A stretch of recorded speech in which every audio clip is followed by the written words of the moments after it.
Hello and welcome to another episode of the Transfer Show on the YouTube version of Anfield Index. And I am joined, of course, for this show by Dave Davis, who is our resident transfer guru, the man who goes about ferreting out the information so that we actually have a show to bring you. And wow, we actually have a show to bring you. It's good, Dave. It's nice to have not just one, but two shows back to back in back to back weeks where we actually aren't just going to be filling in airtime wondering, will Liverpool do things? There seems to be actual rumblings afoot in terms of potential for moves, and more to the point, one or two of the things that we were hoping would have gotten done long ago. So without further ado, welcome to the show, man. Looking forward to it, especially because we can just park the Fulham shite for now and just get back into like the summer and leaning forward and title wins and who may be here, who may not be. Yeah, look, I guess there's no other choice. There's 7 games left for these guys to get this done and 4 wins to be accrued in those 7 games. And like, I mean, watching yesterday was painful. And I think it was a painful illustration, wasn't it, really, of a couple of the specific areas that you and I have talked about wanting to need to see some improvement in them. Certainly in the summer, there's nothing much we can do. That we knew that there's nothing we can do with the squad as is. We were hoping something might happen at Christmas. It didn't. We can see now clearly it must happen in the summer, and we are both of the opinion that it's going to be a big one. But we wanted continuity too, and that's where we start with the biggest story, because it is at least a hint towards somebody hanging around who we really want to do so. So do you want to fill people in on what happened with the Virgil thing? Because a lot of people, I think, come to a show like this and they've heard bits and bobs, or they've read a headline. They don't know the actual ifs and buts about it. I listened to the audio just to be absolutely doubly sure that I wasn't losing the plot completely. And I thought it was quite illustrative and very positive. Yeah, the audio, Lewis Steele, almost like the Rockefeller files, wasn't it, when he released it earlier today? So, yeah, it came up, and you'll see that Paul Joyce and others have wrote about it because it's big news, isn't it? Virgil van Dijk asked in the mix zone, is there any progress? And when, as you know, Trev, as per the clip, yeah, there's progress. Absolutely, which we were like, that's what we like to hear. It's not quite exactly what we want to hear because we want to hear about pen on paper and the Axeline, but it's positive. And naturally, there was a few questions then around like, quite good from Lewis Steele, like, can you give us some update on this progress? And he laughed and said, we'll have to wait and see, but reiterated that he loves the club loves him.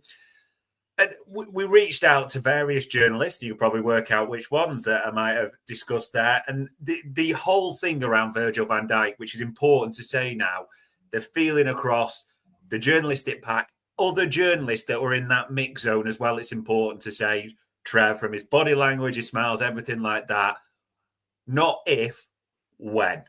That was the big thing they all took from it. And then, we'll have to see when this lands. So I took that as a huge positive. No two ways. We all should. Virgil van Dijk says there's been progress. How could it not be a positive there? So that's good. Then eyebrow emoji double raise that obviously was on for Fabrizio Romano there. That he says that. Oh, and who happened to like that, Trev? Just Milos Kerkez, official account on social media. So obviously everyone's going off the chain with this one. And do you know what? Why not? It's transfer talk. Let's just get a little bit excited because we've kind of spoken about this a little bit. Kerkez almost has that feeling around like McAllister last summer, and almost an air of inevitability towards it. His dad's spoken about it. His agent's spoken about it. And his agent, the info we've got through our normal digging, haranguing, asking around this week, that the agent for Milos Kerkez now, also the agent for Federico Chiesa. Now, who did Federico Chiesa move to this summer? Who has a good relationship with an Italian agent, etc.? So, yeah, could Dickie Hughes be in the mix? I know people will be saying he's not on contracts, but Kerkez isn't a contract. It's an attempted signing, isn't it? Clearly in that regard. So, the fact he's now officially liking Van Dijk tweets, where we can all draw the dots. We all love a good conspiracy theory, don't we, at the same time? And the other thing to mention on the update from this is that Paul Joyce mentioned it in his article there. Konate, that Liverpool had an offer. He's looking for closer to 200 grand. So definitely not small potatoes at all. No real news on that. But maybe we're getting too excited, Trev. But Van Dijk says there's progress. Kirkes is liking official tweets. We're talking about Konate and possible contracts. It's just a good time to get excited tonight, eh? I'm leaning into the giddiness, and I'll explain why. I'm way too old to be worrying about who's liking whose stuff on social media, except unless Virgil and Milos Kerkez are odd bedfellow pals. Like, it doesn't make any sense that he would, like, are they sort of buddies on the side? Do they like, have they got a tennis game on a Wednesday? It doesn't make any sense. So I think that that's interesting for that reason, because they seem to be unlikely lads who would be hanging out. Why would they? So that to me is encouraging. It's the kind of thing you would do if you were seeing the news of the best footballer at the club or the second best footballer, joint best footballer at the club, saying he's going to stay just before you sign on the dotted line. That to me would warrant a little smiley face. The Ibu Konate thing is hilarious, because for it to break just now on the back of his absolutely shambolic showing yesterday is really interesting. And I don't know if you heard this figure, Dave, about what he's currently on is in the region of 80 grand. That's what I heard. Yeah. So the push to 200, especially on the back of yesterday, is going to be quite a big ask, you'd imagine. But it is nice to be able to think about him hanging around as well. And we did say, didn't we, you and I, that, you know, one of the massive influencing factors would be if the other lad stays. In other words, if Virgil hangs around, then there has to be a fair old chance that his pal and his brother in arms will hang around as well. And, you know, just on the way that the conversation went with Virgil, with Lewis Steele, it did seem very relaxed, didn't it? When he was saying about we'll wait and see, it didn't have that sort of edge that it previously had, where he was talking about if anyone's telling anything different, they're a liar. You know, this kind of thing. It seemed really calm, and I thought it was easy to interpret positive vibes from that, and I certainly took that away from it. Yeah, I agree, because you think it was going back a fair few weeks, but when there was whole, like, if anyone said anything in the line, you thought there's a bit of an edge to these lines a little bit. This isn't what I wanted to hear. I wanted to hear progress. This is Virgil stating categorically, yes, there has been progress. Those words, if you listen to the recording, have left his mouth. Naturally, as you said, there's almost you can sense it. And as Lewis Steele kind of alluded to, almost a relaxed part from Virgil. So I think it's right, people. If you can't get giddy on a Monday night, when can you get giddy, eh? Let's just take this one little step further, because people, again, they want the Reds content first and foremost on a Liverpool transfer show. And if there is a link to Kirkes, see, I get most of my daily update via your namesake, young Hendrik, and I listen to his show on a regular basis. And you hear him assessing, and he was going through all the different types of options for left back. And then you listen to other people talk, and quite often it's a good rule of thumb that the lads who are getting paid the most to do the talking are probably the least intelligent and insightful. And I have heard quite a lot of wary stuff about Kirkes, just because he might not be the exact fit that we need. But then here's where I'm going with this. You see, God love him. It was storybook levels of awful, the Andy Robertson performance, especially around that goal. But it was kind of ongoing. And then he really started, you never doubt this kid's effort. He really put in the effort. He kept going. And he was involved in a few dangerous bits towards the end of his time on the pitch. We can all see, Dave, can't we, that it would be a wonderful thing to update. And I watched this guy, Kirkes, and I am not as analytical about how players operate in systems as some other people are. I just watch and do the eye test. And for me, he's powerful. He's quick. He's got enough technique to carry the ball forward. He can get a crossover. He might not be as good as peak Robertson, but then there's a lot of development time for him too. I'm really in on this transfer, even if it is going to be a little bit expensive at a potential 45 million, I think was the reported price. Do you find yourself excited by this one?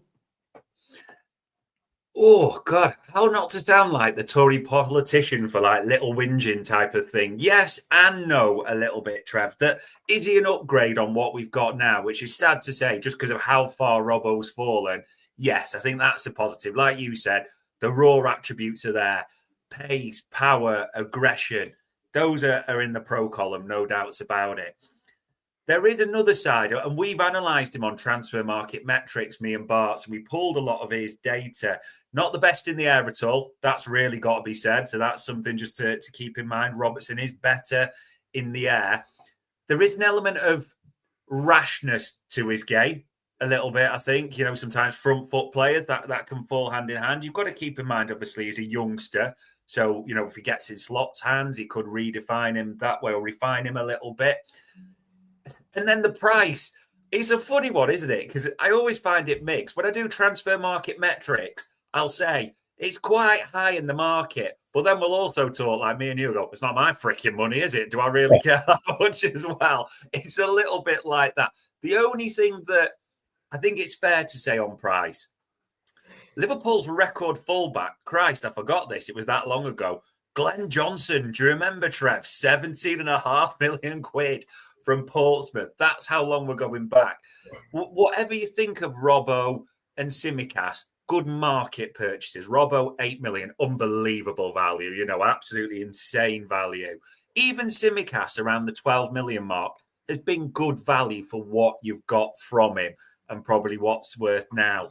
45 million, it ain't my money, but I would understand people who said, a bit rich for my blood. And I also understand people who look at others like Carreras at Benfica, Hato at Ajax and think that would be more my type, even though we're different profiles. I get that at the same time, but there feels an air of inevitability towards this one. So whilst that's the case, and whilst it's not my money, all in on it. Yeah, specifically because it's not my money. And I'm not quite sure about the plug and play aspect of Hato or Carreras. Carreras is particularly young, isn't he? I'm not quite sure if they're good to go. Whereas we know that this other dude is going to just be able to pull on a jersey and be a Liverpool first teamer. So again, with the caveat that it ain't our money, I'm just like sign them all up. Let's do it. Let's do it. It's encouraging and all of that from a like. God bless us. Let's talk about some forwards that we've been linked to, and the palindromic Ekiteke has been linked with Liverpool. We know that he is someone that we've looked at. I heard stories during the week and in recent weeks around Rory Delap.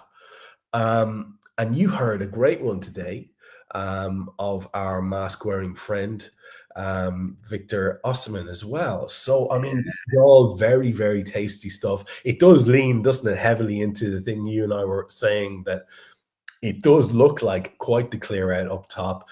You wouldn't be surprised to see them coin in on the potential for Darwin, Diaz and Jota all bringing in big money. I know people think that's mad. I wouldn't be surprised to see all three go.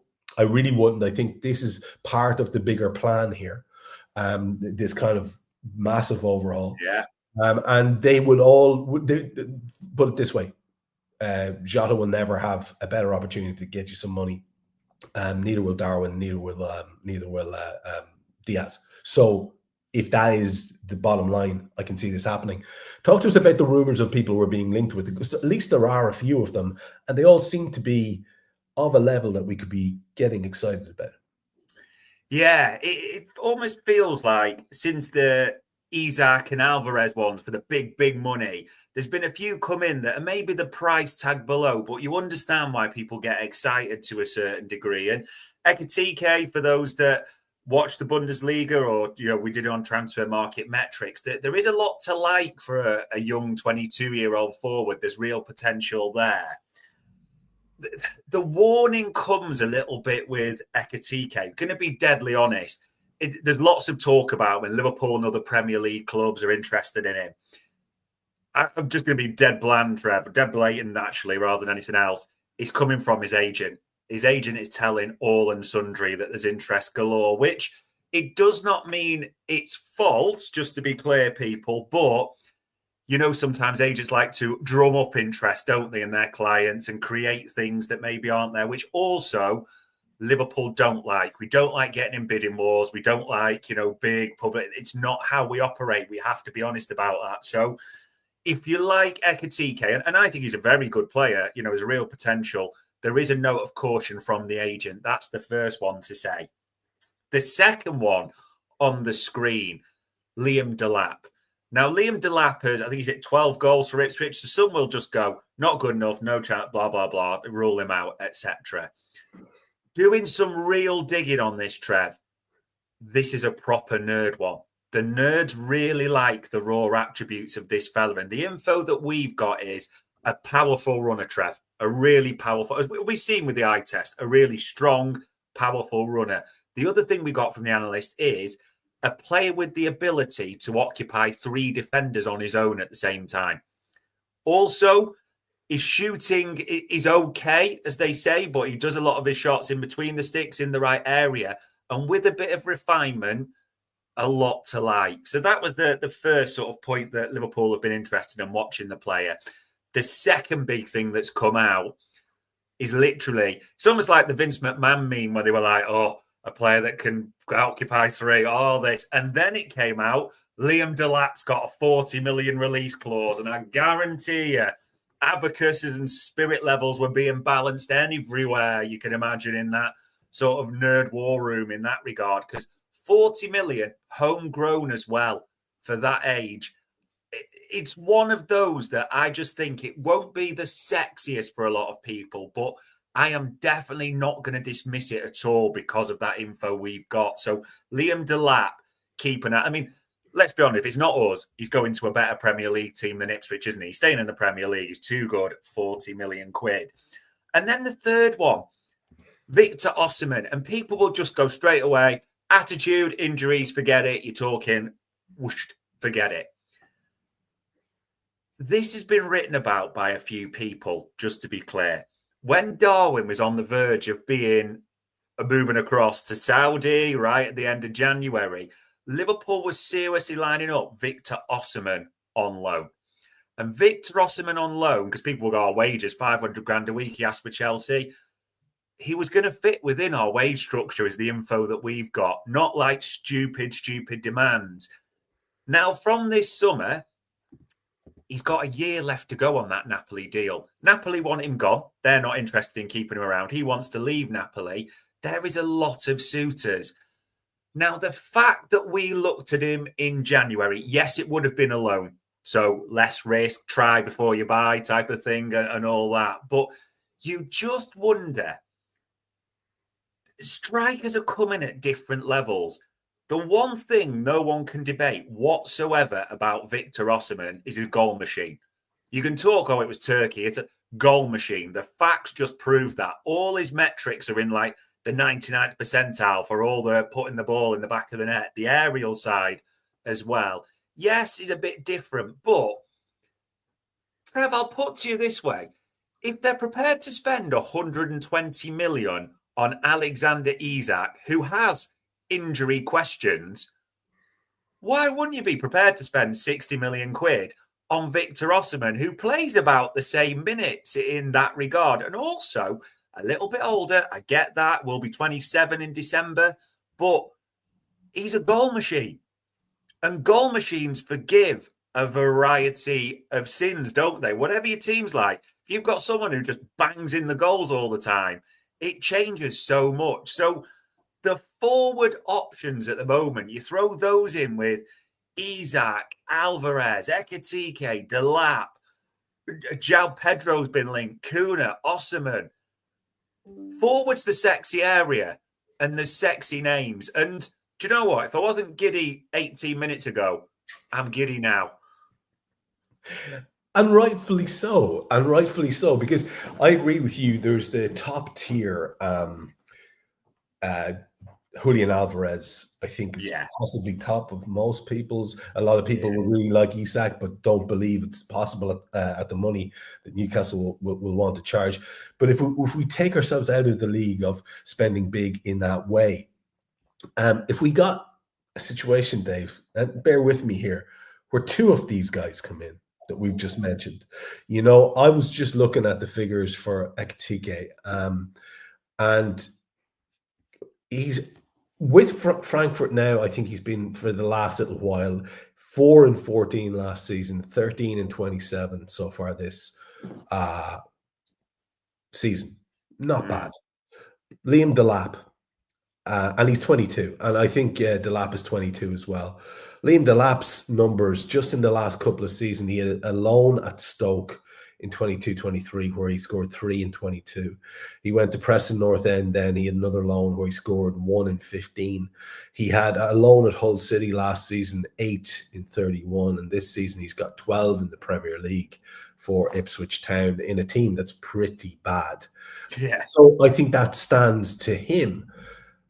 Osimhen, just to give a little bit of back up to what you said, this dude, let's just take it back to 2019-20 with Lille, where he scored 13 and 27.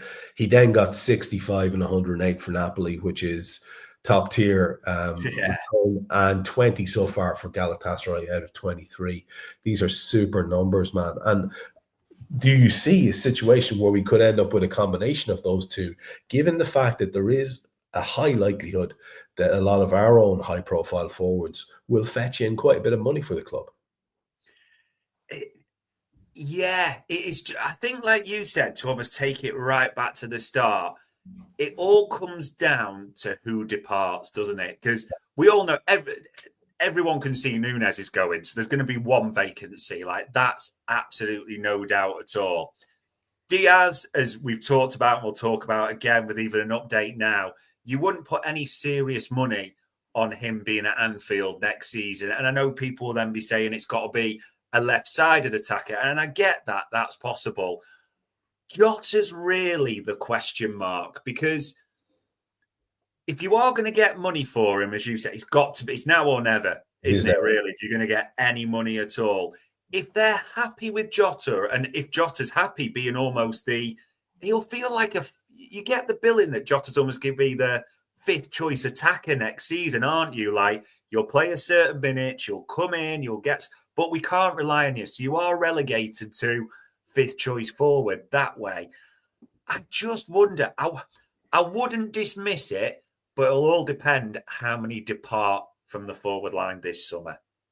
If one of those departing is our most high-profile forward, Mo Salah, that's one thing. But if Mo stays and we get Osimhen in, you could be looking at a situation where you're losing 2 of your front line to AFCON.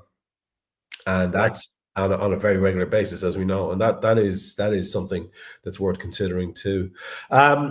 That is the exciting striker potential news. And I don't know how much weight you put by any of it. At this stage, like we say, it is still very much rumor stuff. But another lad that could be involved in the mix there, you mentioned earlier on, is Chiesa, because who knows what's going to happen with that kid. Harvey Elliott's another one who could be bringing in some money to fund further recruitment.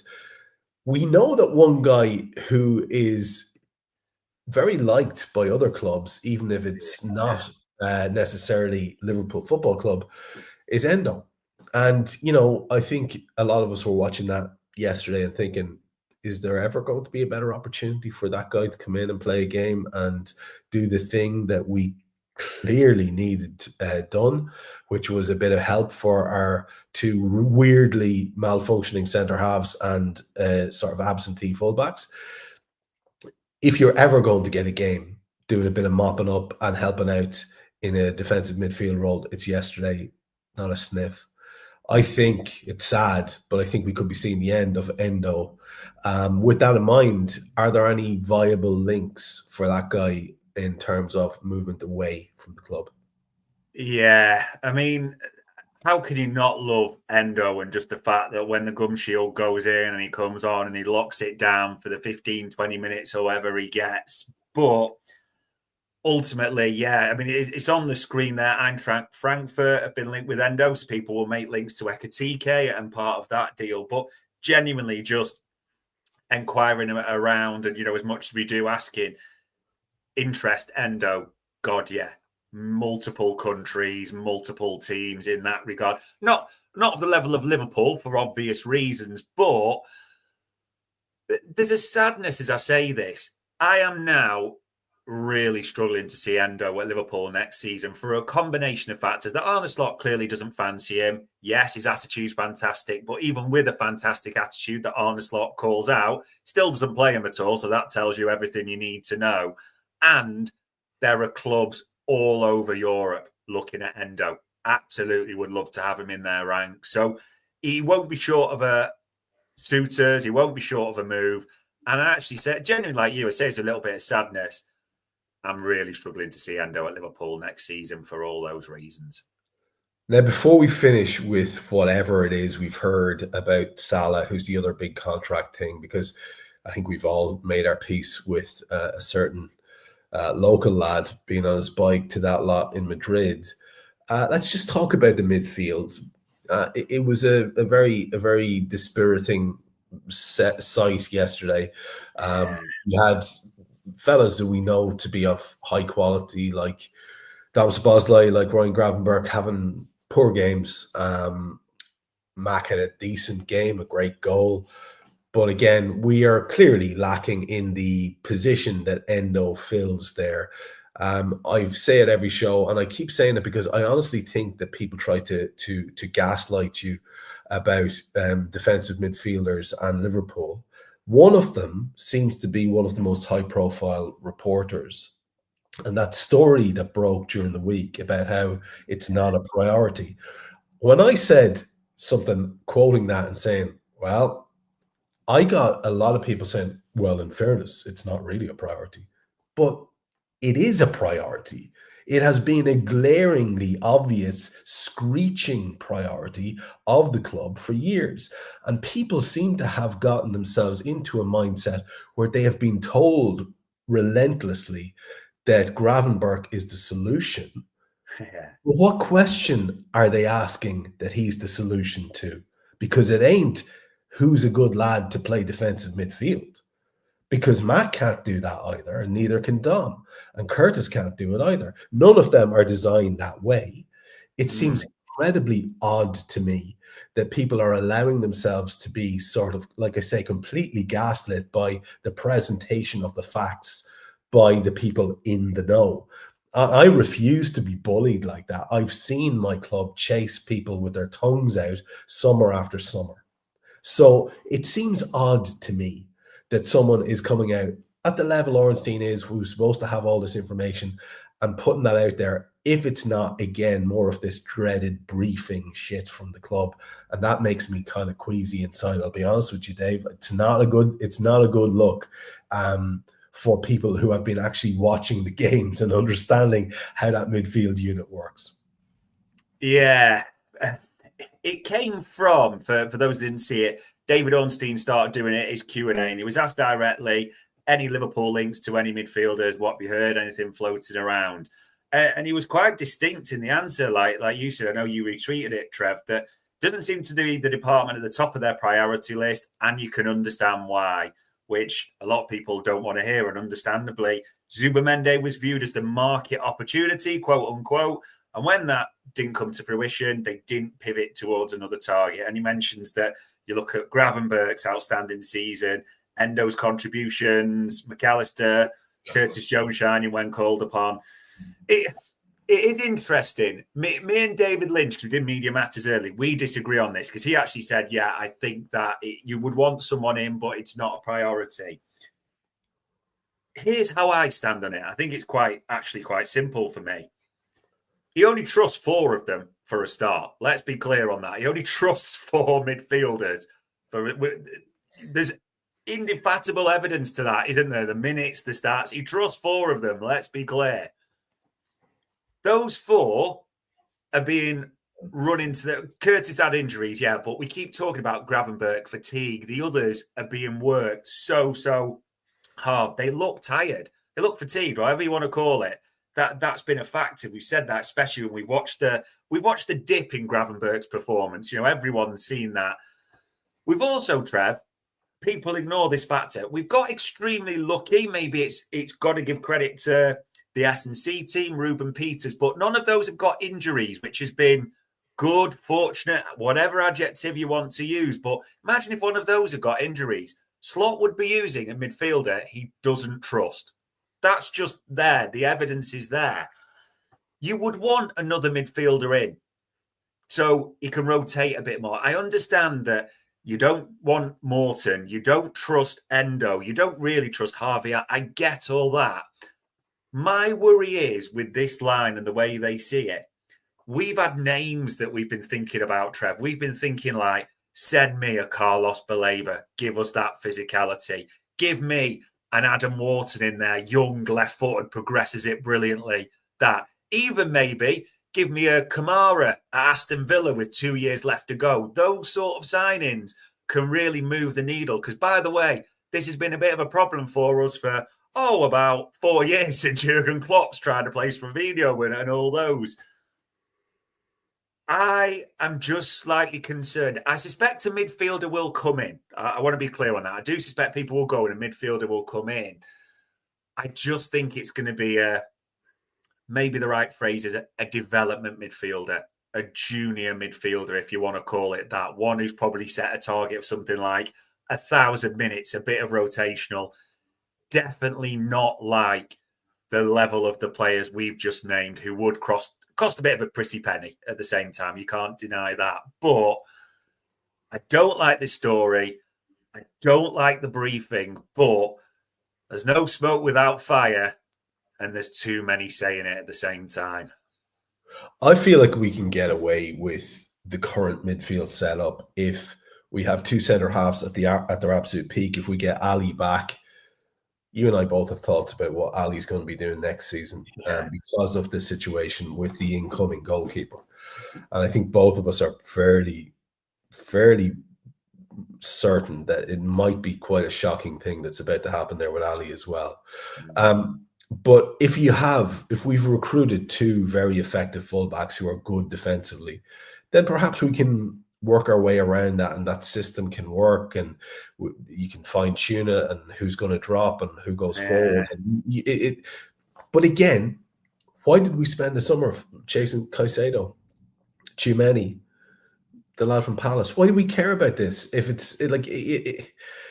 again, it just seems like putting your fingers in your ears and going la la la. And I find that a little bit distressing. But look, it is what it is, and it's only a lad saying his opinion. So we have to cut him some slack. It's very easy to go where I went immediately and wonder, has he been briefed? But it does make me a little bit nervous. I will absolutely admit that. Yeah.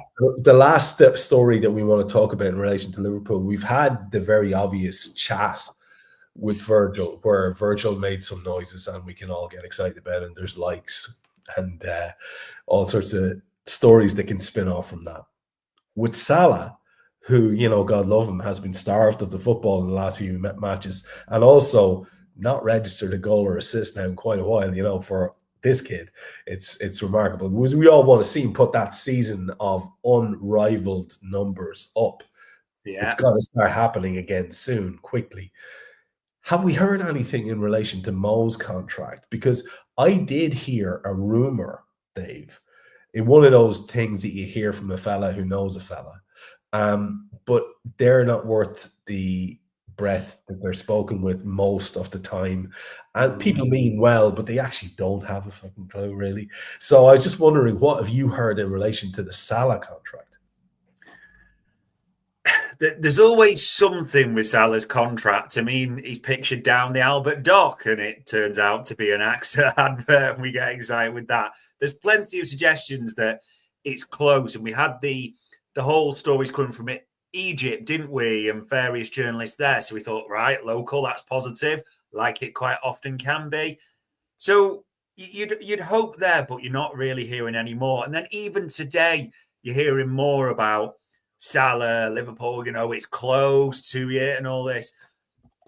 In simple terms, can't get anything on it. Really can't. There's not really And we know how Salah's camp works. We know how Rami works, etc. Rami is very crystal clear when he does tweet now and again to play his games or say, like, no one knows anything type of thing, as we always like to say. So I would love to say there's something close, but there's always a story, shall we say, with Mo Salah and his contract. Do we have anything? No. Do I want to believe them? God, yes. But at the end of the day, nothing we can really tell you on this. There's one last one that I want to mention. That's a kind of a googly that's been thrown into the chat. And I heard some chat about this guy on a couple of different shows recently. And that is Angelo Stiller. Yeah. Who, you know, seems to fit a lot of the boxes in terms of a midfield signing. What if anything is there about this, or is it just one of these guys who, again, I believe there's a clause in his contract, and maybe it's more agent maneuvering? What if anything have you heard around this guy? Yeah, we dug a bit on him and we ran him on transfer market metrics. So he has a clause, absolutely, but it doesn't come in until we're told next summer, so 2026, where it's around 36 million euros. So if you get those in Tesco and Sainsbury's, you're probably talking about 30 million quid, something like that. So, yeah, Stuttgart will probably be prepared to sell for a bit of a premium rather than have it for that lower fee just now. Now, it's Stiller, there's two factors to him, Trev, and they stack up so differently. On the ball, that left foot, that progression, that passing, brilliant. Absolutely brilliant. Spots a pass, links it all together, great. And when you look at where he often occupies on the pitch, you're thinking deep lying playmaker. We've looked at those when we had a look at Andre, and that's great. But the physical metrics, considering our midfield lacks probably physicality, as we say, more than anything at the moment, that is where your big question marks around him are. Great on the ball, absolutely a real talent, and you can see why people like him. But off the ball, there's a heck of a lot of questions, is the best way I can put it. I think that's fair. That's fair. And it was just to address it because, like I say, I saw it in the chat there. We can reluctantly move away from our own club now and out towards the general Premier League vista. And it would be a very strange transfer show if we didn't have at least one Chelsea-related story. And this one is, as ever with these guys, an absolute belter. You were sending me bits and bobs during the week because I was kind of out of the loop. And I was just cackling away to myself. We've had all this stuff about, you know, inventive ways of pulling levers and pushing levers, and we've seen Barcelona become the masters at this. But since Bowley's been at Chelsea, I don't know what he's done, but he's obviously hired the best team of legal and financial experts in the world, and they found all these ways around stuff that you look at and you go, that can't be right, and yet there's no lawsuit. They're fine. So just talk to us a little bit around this story, because it's not just Chelsea. There's Villa as well. It's all about keeping to specific regulations that they're not doing. There's stuff about selling women's teams to themselves and elsewhere. It's a bit of a minefield. So if you wouldn't mind walking us through it. Yeah, from the owners that bought you 9-year contracts and selling hotels and selling the women's team to themselves, that UEFA have looked at this, and naturally they have stronger rules. I'm not saying UEFA are clean by any means, but they have a bit stronger rules than the Premier League, and have looked at it and gone, this is absolute nonsense. You are not allowed to count those types of things in your account. So by that nature, you do not comply with the way we see it. So Chelsea are in talks with settling with them, and it could, well, irony, could just be a fine after all that. Do you know what I mean? They just give you UEFA 10 million quid or whatever just to make it. Or it's just funny, isn't it? That like all the things like that, they could just be another fine. The best bit now is the Premier League have asked Todd Bowley for more details on a company he owns, because in Chelsea's account, something like 40% or something of the corporate tickets bought at Chelsea. Remember they had the big, like the £5,000 ticket and all the things they did, have been bought by a certain company. Would you like to guess who the owner of that American company actually is? I couldn't possibly guess. It just, you know what I mean? So that's the Premier League of, how do they put it? You know, when someone's in maybe a spot of legal bother and we ask for their observations on an investigation, it's that type of scenario. So that is definitely one to watch. Now, Aston Villa, who are also having a few PSR issues, have probably gone, do you know who's got a really good legal team and like accountants? Them Chelsea boys have got idea. Should we just sell our women's team, as it says on the screen there, are genuinely looking at it? Because even with the Duran sale, Trev, they're really apparently on the line, as a lot of journos will tell you, especially ones who cover Villa in that neck of the woods. So people are now thinking, if Villa don't get Champions League, which is a real risk of that, it kind of nukes their hopes of getting Rashford permanently. It nukes their hopes of getting Asensio on a permanent deal. And if they do want to do that, and, you know, they could get them in Europa, it could be, I'm manifesting this because this is my dream. I would love them to put Morgan Rogers up for sale and Liverpool come in and take him, because I think he's an absolute superstar in the making. But Kamara with a few years left as well, there's a lot of question marks around Villa. The funny thing is, and this is a big shout out to Professor Kieran Maguire, who is on Money Talks with Mo Chatra. He commented when asked about this article and said, it will be interesting because the sheet value, I think they call it, of Aston Villa's women's team was about 2 million quid and something like 400 grand in assets. So if Villa do sell it to themselves for about 80 million quid or whatever it is, I mean, we're still waiting for the City result, aren't we, of all that? But just the simple answer is no one knows what's going on with the rules. No one knows if there is any rules, and no one knows who's following the rules at the same time. But God bless Sweeney Todd. He gives us something every week. Can I just read to you what happens when you Google Chelsea sell women's team? Here's what comes up. A little extract from a New York Times article. And it goes like this. The full figures for 23-24 were released on Saturday morning and confirmed that Chelsea valued their women's team at £200 million or $258 million. When selling it to Blueco 22 Midco Limited, and here's the good bit, a company within the club's broader legal structure. I mean, you literally could not make this stuff up. It is remarkable. And like I say, and like you've already emphasized and doubled down on, they seem to know what they're doing in terms of getting away with it. So if it is just a little slap on the wrist, fine, they will absolutely consider that to be the cost of doing business and get on with it, you'd imagine. Let's watch that one. And Villa, of course, getting dragged into it as well. So interesting. City are having their travails this campaign. I think a lot of us are watching it and quite pleased at the fact that, you know, maybe a certain Spaniard is having to learn a little humility.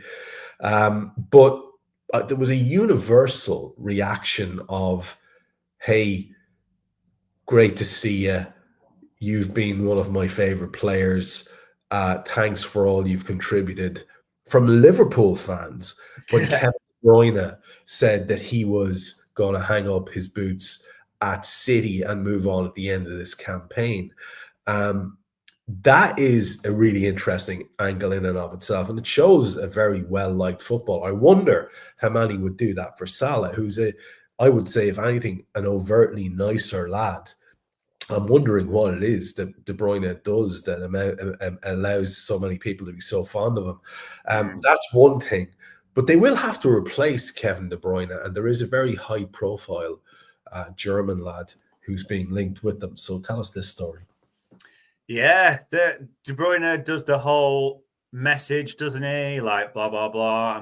I don't think anyone was surprised by this, really, just having watched. It's, in a way, as much as I love beating City, there was a little bit, just a small bit of sadness for me when I was watching how bad De Bruyne was in that game and how much he'd fallen, you know, a Premier League legend, whether people love him, like him or not, that just came down a fair few levels that day if it hadn't happened before. So there's that. The other thing that came out last night, which is another City player, which I thought was absolutely amazing. Matheus Nunes was brought up by a journalist, and he's been playing right back for them, mainly because Kyle Walker's gone and all that. And he was asked about him, Guardiola, and he says, yeah, with a bit of development, he could be a right back. He's got the intensity, the running bits. And the journalist said, well, do you not see him as midfield? And he was pretty much, nah, he's not good enough to play in the middle, so that's why we're looking him at a right back, basically. So Matheus Nunes, I suspect, is talking to his agent at some time in the last day or so. That was fascinating if anyone wants to watch that clip. And then the name, there you go. JK has put it in the chat panel. Yeah, speaking to journalists, provided obviously there's no transfer ban, and we'll have to see what unveils from that. But the name at City that a lot of journalists are getting, Florian Wirtz, Leverkusen attacking midfielder. They've looked at a few, and it will be big money. Let's just be clear. And Bayern will be in the mix, and Real Madrid. It would be huge money to get this kid. But in fairness, if you are wanting to replace someone of De Bruyne's level, never going to be cheap, was it? No, of course not. And anyone who's looking to replace Kevin De Bruyne is on a loser straight away anyway. It would be like someone coming in a like-for-like swap with the guy I mentioned, Mo Salah. You're on a hiding to nothing, to say the least. So I imagine they will do what we would have to do if we were trying to replace Mo, which would be to sort of replace him in the aggregate as opposed to one for one. It's not really a doable thing. We'll finish then with our nominal title rivals, Arsenal, who have closed in a little bit in terms of us dropping all 3 points and them gaining 1. The thing that they've done most of their crying about and it's a spectacular sort of smorgasbord of crying that they've been doing about all sorts of topics, endlessly crying. But the one thing they mentioned all the time is we don't have a striker, we need a striker. We saw the club getting pelters from their own fans for not getting that striker in summer, and again at Christmas time in the winter window. Yeah. And now they are being linked with a lad who Liverpool were linked with before as well, who is very highly rated, Gyökeres. Is there anything to this? Because I don't like the sound of them getting a very good footballer. And is there anything else sort of in the connections here? Anything else in the story? Yeah, I think unfortunately that there does seem to be. I mean, the one thing you could never argue about Arsenal is, I think it's foolish largely, but they do back Lego Head big time every summer, don't they? You know, I think it's 700 million, and it doesn't look like the Cronkies are set to pull away that checkbook. David Ornstein had it that, Victor Gyökeres is a strong option, and there's quite a few journos have even got it, suggestions that his agent will be sat with the new Arsenal sporting director even at this game. So I think we'd almost be amazed if there's not something serious in this one now. And I wouldn't be surprised at all if Gyökeres does end up at the Emirates. So that's the first one. And they wanted a striker. They tried for Ollie Watkins, didn't they, in Jan? It's foolish bid, left it too late. But so the money must be there, although people talk about their FFP. The other interesting one, which quite a few journalists that have talked about as well, Trev, and Nico Williams, Spanish international, basket, Atletico Bilbao, on a huge wage at Atletico Bilbao. So they'd have to give him a huge wage to get it. But Arsenal seem to be making a serious play for this kid. And before people say, oh, no, it's not their time, it's exactly from the Arteta playbook. Because what he will do is bring a player in. And if they don't come up to standards at any time, dust. Look at Ramsdale. Brought up for big money, doesn't do it, dust. Raya comes in. Look at Thomas Partey at first brought in, doesn't do it, dust. Declan Rice comes in. To be fair, he doesn't quite do it as a 6, so dust. Partey comes back and plays the 6. But he will just move people around, no issue at all, without a heartbeat. And the one player that a lot of journalists are saying to keep an eye on, if Nico Williams does come in, Gabriel Martinelli's had a bit of a stinker this season, hasn't he, on the left-hand side, really? He's had injuries late recently, but it's not been a good season for the kid at all. So there's a real expectation that it moves him to number 2 in the left wing pecking order if Nico Williams does come in. So it will be interesting to see how he takes that one as well. But yeah, they back them. They back him again and again. Don't be surprised if Lego Head is now back to the tune of 800, 900 million, and Arsenal really go for these players this summer. Yeah, like I say, it makes me wince a bit, but look, it's at least it's an interesting angle and story for us to cover, and you know, we hope. Well, I hope, because I'm very small-minded like that they don't get ahead and get someone off the quality of Gyökeres or Nico Williams. Now, I'd like to finish with the story that has a little bit of a Liverpool connection as we move away from the Premier League and into Europe in general. So we'll finish in Spain and in Saudi Arabia, but we'll start with Bayern Munich, who, second to Chelsea, are absolutely the best crack in terms of madness going on at clubs and stuff behind the scenes and the likes. And it's, I think, a real end of an era, because it seems as if a lad who has, you know, had a wonderful career internationally and as a club player, and has his own, you know, hilarious meme now as well with his joke telling. But Thomas Muller looks like he may not be getting a new contract. And that seems to be because they have a lot of other lads to give some shekels to. And I'd like you to make a mention of a guy that I will admit that I'm not familiar with as well, in Tom Bischoff. So walk us through this one. Yeah, we talked about it, didn't we? That Musiala, Manuel Neuer, Alphonso Davies, Joshua Kimmich, there's been a lot of high-profile players sign new deals before the contract expires. Some, especially like Musiala, with a ginormous wage bump. So there was always the question, where's that money going to come from? And to be honest, we talked about players that are being sacrificed. There's still that question mark around Leroy Sané. Unfortunately, Thomas Muller, who is a club legend, but isn't a key player in their squad, it's fair to say, has been sacrificed, hasn't he? They will let him go on a free. Essentially, then, his wages just get divvied up amongst the other players, don't they? A little bit that way. It's, you know, you can't do all those deals and just not have some leave the books. It's just the way of football, isn't it? Tom Bischoff is the other one, and people will be going, who? Isn't that a biscuit? No, it is not. It is a midfielder at Hoffenheim. Now, people are thinking, why are you mentioning this kid? Liverpool wanted this kid, Trev. Remember I mentioned that Dario Asugo, who's now at Sporting Lisbon, set to go to Chelsea, who, by the way, as I told you, Trev, we mentioned this about 2.5 weeks ago, and people were only releasing this story a couple of days ago for that kid. Now, Tom Bischoff, who's set to go on a free to Bayern Munich, who got him ahead of us. The reason I also want to mention him, and people think, why? Because it goes back to that story. We talked about midfield and the profile of player, didn't we? Now, we want a Wharton, a Kamara, a Baleba. This is no disrespect, because they're obviously talented youngsters, but Dario Asugo and Tom Bischoff are not household names. And if you look at their profile, they have that kind of feel of a player that would play around 1,000 minutes for Liverpool, wouldn't they, as coming in as the backup, the young midfielder, if you want to refer to it as that. That's why I mentioned Tom Bischoff and linked it to our midfielders. But yeah, Bayern is a viper's nest, and that's just the board. People get sacrificed.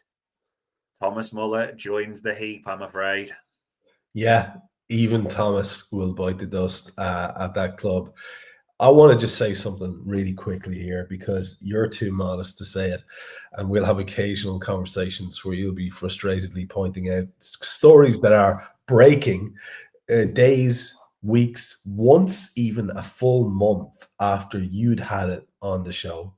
And it's important for me to say that so that people understand, I'm genuinely impressed at the level of stuff that you get on a regular basis. And you never ever go out there and say, hey, look, this is definitely happening. That's not what we're about. But the information has been put out there, and it's quite gutting to see people coming in going like, yay, here's a new story for you several days, several weeks later. I think it is important to say it. So I wanted to give you that and say it live on the show because, people should be paying attention to that particular aspect of what we do here. There's an awful lot of stuff. And that Bischoff one might just be a perfect little link there to that. Let's finish with Saudi, Barca, Luis Diaz, probably Papa Diaz, and there's got to be lots of detail around this. I'm really intrigued because in your guts that Diaz would jump to Barca, and fair enough because that's the Barca Real. That's the holy grail for South American players. Yeah, fair enough. But we've always wondered whether Barca would have the money for him, and they always seem to have a higher priority. So where are we with this? And more to the point, where are we with what you teased out to me a little bit of the details of what Saudi Arabian clubs might be willing to offer him?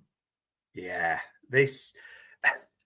In a perfect world for Luis Diaz and Papa Diaz, they go to Barca this summer. There's no doubt about that. That's the move they want. That's where they want to go. It's quite clear that in a perfect world, Deco would want to do that as well. That the Barca would do it. Of course they would.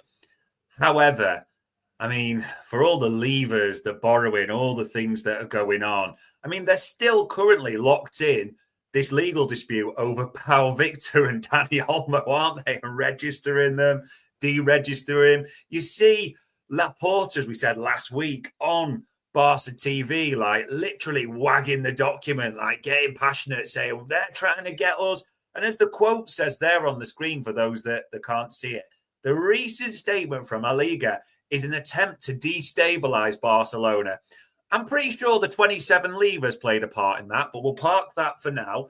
We are playing a key match tonight, and I think what they can't achieve on the pitch, they're trying to achieve in the offices. We'll respond forcibly to La Liga. And honestly, for those that saw the clips, Trev, it was literally, and people were in the crowd going, yeah. There was one guy was one step away from going like, Viva Fidel! Literally, they were going crazy in those offices. So that's the backdrop. Bits of info we've got this week. Absolutely. Barca spoke to the player, made the inquiries with Liverpool. Obviously, Liverpool know that Barca don't really have the money in the situation everything is at the moment.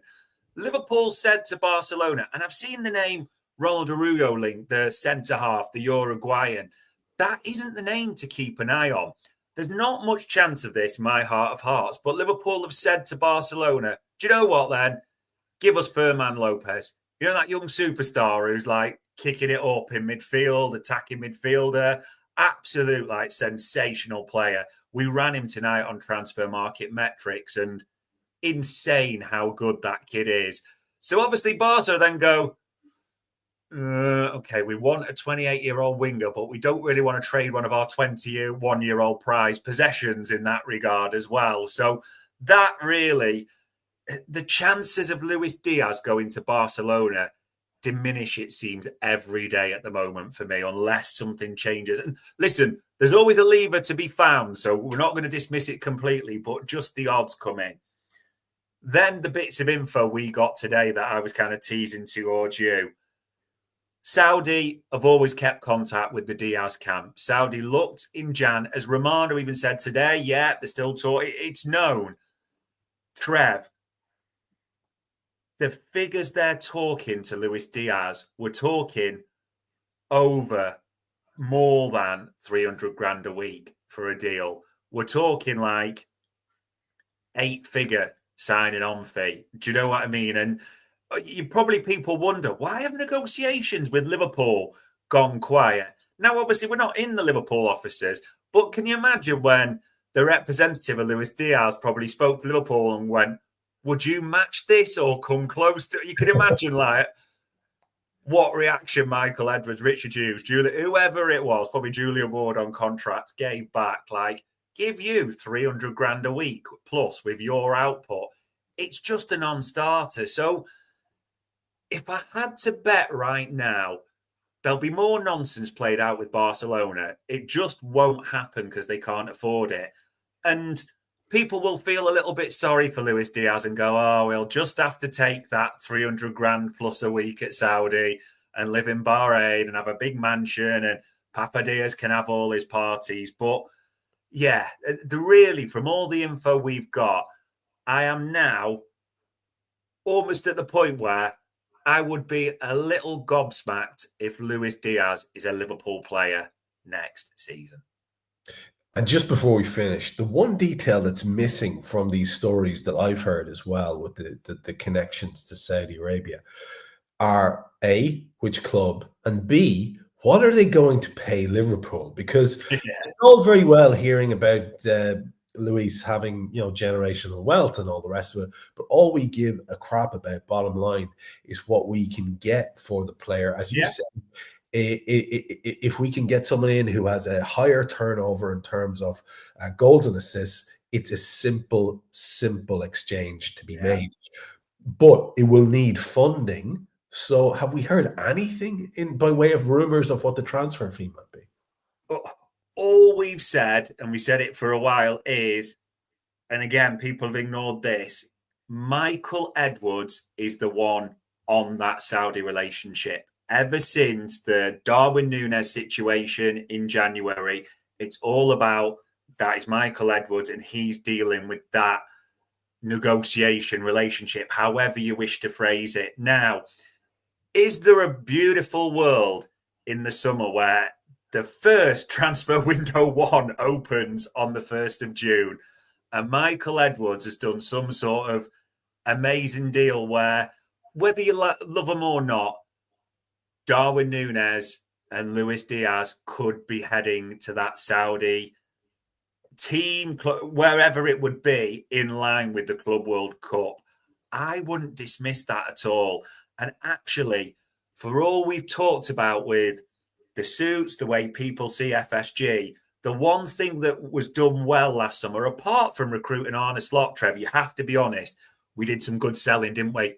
Michael Edwards did some good selling of Fabio Carvalho, Sepp van der Berg for pretty pennies.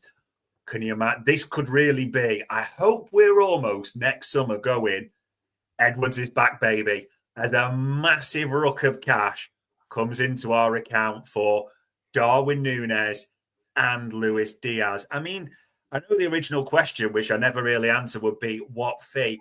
I just don't know. But with it 28 years old, 2 years left to go, the fact that there's a Saudi tax, because everyone knows the situations, I'm not saying 60 million wouldn't be a bad fee for me, realistically, if they pay it in the style we want, like 2 chunks as well. But it just feels hard to see them getting any more for Luis Diaz. But with Michael Edwards owning that, who knows? He can be as good as he wants and he can do those deals and the money can come into the club. But unless it gets poured back out on players, he's going to have a lot of people on his case. We will wrap it up there. It's been a very, very packed hour, just north of the hour, about an hour and 3 or 4 minutes. A good place for us to end. Loads of new news, which you like to hear. Loads of rumors, which we also like to hear and deal with on this show. Thanks to Dave for digging deep and finding those for us. It's always fun to tease them out for you on the show. Please be aware that we don't ever claim to know stuff that other people don't. We just tell you what we have heard and what Dave has ferreted out via his various channels. I've enjoyed this one, my friend. I'll leave you with the last word. Yeah, looking forward to it. We're going to win a league title. We're going to be busy this summer. What that looks like, we're just going to have to wait and see, aren't we? We are, because who knows? We'll see you soon.